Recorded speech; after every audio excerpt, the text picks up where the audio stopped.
My God, I hate drugs. The latest statements of assets, liabilities, and net worth of cabinet officials are out. Public Works Secretary Mark Villar is still the richest cabinet member, despite a slight dip in his net worth from 1.409 to 1.407 billion. Meantime, Energy Chief Alfonso Cusi posts a significant increase. His net worth grew by over a billion, from 162 million up to 1.355 billion pesos. Rounding up, the top five are Secretary Sonny Dominguez, Art Tugade, and Martin Andanar. Following them on the list are Health Secretary Francisco Duque, Chief Economist Ernesto Pernia, Foreign Affairs Secretary Alan Peter Cayetano, Trade Secretary Ramon Lopez, and Presidential Peace Advisor Jesus Dureza. Meantime, resigned Tourism Chief Wanda Teo is in 11th place. Her net worth grew by over 3 million pesos. After her are the Agriculture, Environment, National Security Council, and Labor Chiefs. From 16 to 20, there are the leaders of the Justice Department, Presidential Legislative Liaison Office, Defense Information and Communications Technology, and Science and Technology Departments. And finally, the poorest cabinet members, according to the available SALNs, are Education Secretary Leonor Briones and National Anti-Poverty Council Chief Lisa Masa. Masa is worth over 1.186 million pesos. Meantime, a special mention in the Presidential Communications and Operations Office, Assistant Secretary Mocha Pinakadukha is the poorest official in the agency with a net worth of negative 553,000 pesos. Her total assets are worth 3.652 million pesos and a total liabilities at 4.205 million pesos. The design for the Senate's new and permanent home in upscale Fort Bonifacio Taguig is out. Take a look. The building has 4 towers and 4 plazas surrounding one session hall. The facade looks like a Barong Tagalog. This will serve as heat deflector and at the same time a privacy screen. The design also features a green roof, outdoor terraces, and a public park. The new building will have smart controls, optimized insulation, LED lighting, rainwater collection, and solar energy capabilities. These are expected to bring down energy costs by 73% and water consumption by up to half. AECOM Philippines made the new design. It won a contest held by the Senate and the Bases Conversion and Development Authority. Construction begins next year and will be completed in 2021. It's exactly 6:30. Good morning and welcome back. I'm Claire Saldran. Our top story, former Chief Justice Maria Lourdes Sereno is set to file her appeal today on the Supreme Court's decision to unseat her. She is still hoping all 8 justices who voted against her will have a change of heart for the sake of the country. Legal experts believe Sereno needs 2 more votes to win. The Integrated Bar of the Philippines will file its separate appeal. The court junked its motion for intervention, saying its interest is merely out of sentimental desire. Another top story, the blows keep coming for former Health Secretary Janet Garin. Amid the Dengvaxia fiasco, she now faces another controversy, this time over the PhilHealth funds. Our CN Arcangel tells us more. Former Health Secretary Janet Garin is in hot water once again after she and former PhilHealth Chairman Alex Padilla have been accused of diverting to the Health Department 10.6 billion pesos meant to fund premiums of senior citizens. PhilHealth Executive Vice President and Chief Operating Officer Ruben Basa says Garin and Padilla requested from then Budget Secretary Florencio Abad in August 2015 the release of 10.6 billion pesos from the national budget to fund the Health Department's Facilities Enhancement Program. He says Garin and Padilla diverted the money without PhilHealth Board approval and without actuarial certification that the transfer will not impact PhilHealth's fund life. The matter was not presented nor approved by the PhilHealth Board of Directors. It was only about a year later when DBM wrote PhilHealth that actually wala na po kaming inaasahan.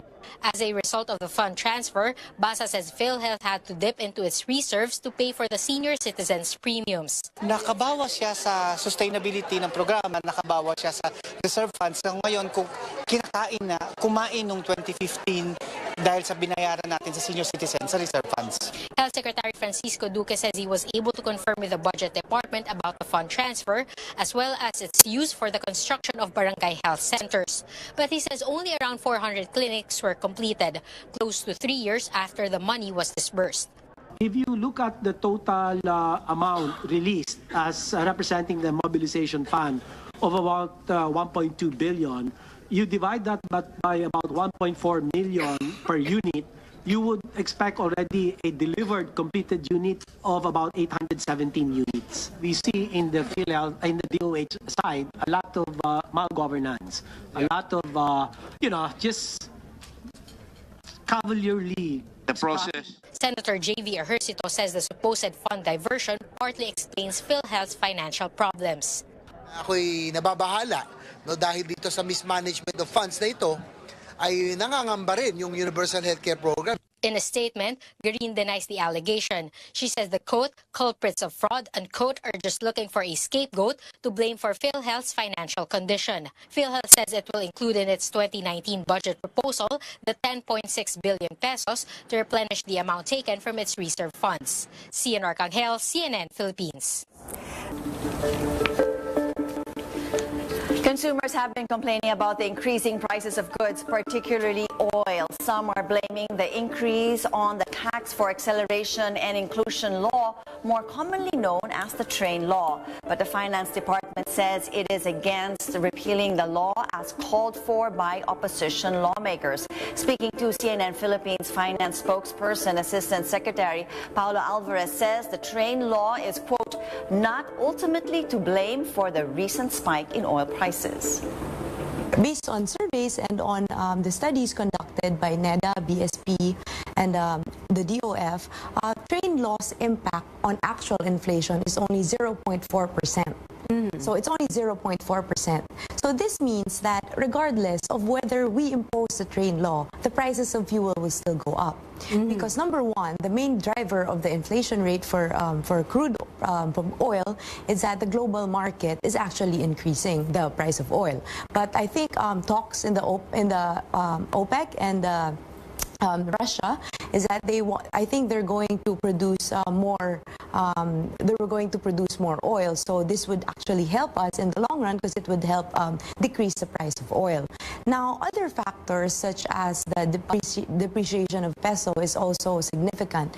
So, how does this affect the economy? So, ultimately, even if there is a certain decrease in peso, it's not entirely bad for the economy because number one, we have been importing capital goods or capital machineries in time for the build and all our manufacturing investments going on in the country.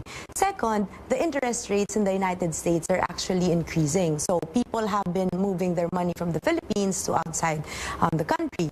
So on the reverse side, if you would look at it, the OFW's remittances to the Philippines would actually give more spending power to their beneficiaries because of the change in the exchange rate. So what we're trying to explain is train is not ultimately the one to blame for the increase in oil prices. So there are other factors that are uncontrollable. And we hear more on the impact of the train law from House and Ways and Means Committee Chairperson Kila Kua on The Source. Catch his full interview with our senior anchor and correspondent Pinky Webb live at 9 a.m. Tech news, Nokia gives its lineup of Android phones an overhaul, leading the pack, the new Nokia 5. It's got a 5.5-inch Full HD screen and an all-aluminum body. For its cameras, it has a 16-megapixel shooter at the back and an 8-megapixel wide-angle selfie cam up front. There's also the new Nokia 3. It has a slightly smaller display at 5.2 inches. Its rear camera also has fewer megapixels at 13. The Nokia 2 completes the roster of new phones. Like the Nokia 5, it has a 5.5-inch display, albeit at a lower resolution, but it has front-facing stereo speakers and a huge 4,000 milliamp hour battery that will reportedly last for 2 days. All three phones will hit the market in the coming months with prices ranging from 6,000 pesos to around 11,000 pesos. This is New Day on CNN Philippines. Thousands of Starbucks stores in the United States are closed for the day. Find out why. And Europe wants to clean up its oceans with a ban on plastics. New Day will be right back.